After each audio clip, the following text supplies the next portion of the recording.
สบายดีเบ่ทุกคนวันนี้น้องสายมาเล่นน้ำก็คิดอยากได้จะออกไปตลาดก็ต้องลงมาเอามะขามสะก่อนจาก2-3มื้อก่อนที่มาเก็บหอยหั่นนะแต่ว่ามามื้อนี้เห็นเขาเจ้าเริ่มดำนาแล้วกาน้อยๆก็เอามาดำหรือว่าเป็นนำเขาเจ้าเฮ็ดซาบ่คันแม่นอยู่บ้านเฮาอะนะต้นกาจนได้ตัดปลายพุ่นเลยเนาะแต่ฟอยอยู่หั่นแหละมาเบิ่งน้องสายขึ้นเอามะขามมื้อนี้หั่นนะมะขามที่อยู่ต่ำหั่นจะหมดมะขามจะอยู่สูงน้องสายก็เลยว่าขึ้นเอาเลยจากน้องสายขึ้นไปแล้วก็ลืมเอาถุงมานำน้องสายก็บอกให้ไปเอาถุงอยู่เฮือนมาจากต้มๆไปเอาถุงอยู่เฮือนมาก็เบิ่งน้องสายเอามะขามใส่พวกเสื้อแบบนี้เลยก็ยังน้อยมีไผเป็นคือกันบ่ที่ว่าเอามะขามใส่พวกเสื้อแบบนี้หั่นนะจากน้องสายลงมาแล้วก็จะได้มะขามประมาณนี้เลยขึ้นเอามะขามแล้วพวกเขาก็จะออกไปตลาดระยะทางในช่วงนี้ก็จะบ่สะดวกปานใดเพราะว่าเขาเจ้ากำลังเฮ็ดทางอยู่หั่นนะแต่มาฮอดตลาดเท่านั้นแหละต้มๆก็มาซื้อน้ำยำและสาลีในขณะที่ว่าเลือกสาลีอยู่หั่นนะก็เห็นปลาเค็มมื้อนี้จะบ่เอาปลาเค็มจึงสิซื้อไปเฮ็ดแจ่วลงเบิ่งหรือว่าไปเฮ็ดป่นหั่นนะแต่ว่าตอนซื้อเครื่องด้านหั่นนะต้มๆบ่ได้ถ่ายวิดีโอซ้ำตัดภาพมาเฮือนเลยแต่มาฮอดเฮือนเท่านั้นแหละต้มๆก็มาตักเครื่องปั่นเครื่องก่อนออกไป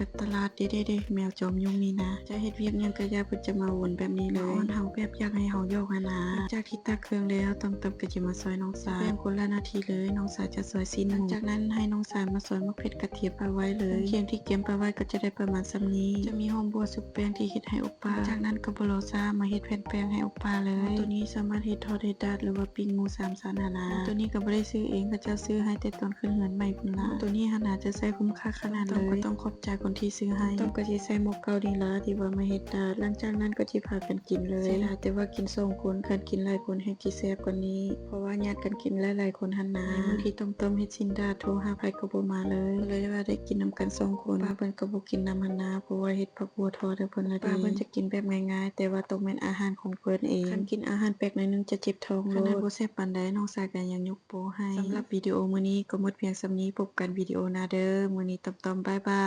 ย